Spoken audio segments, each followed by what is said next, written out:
How to check flight status or simply check live flight running status. So here is a complete guide.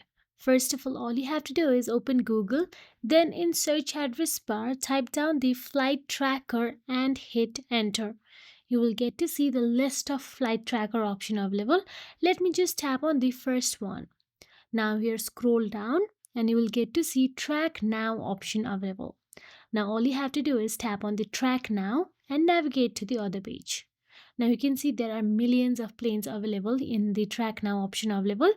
Now scroll down and you will get to see some small box available there where you have to enter the airline information.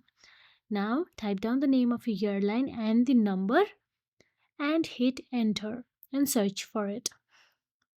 Now here you can see the list of it and also you can see the live view of the flight. So that is it. If you found this video helpful, please like, share and subscribe our channel and thank you so much for watching.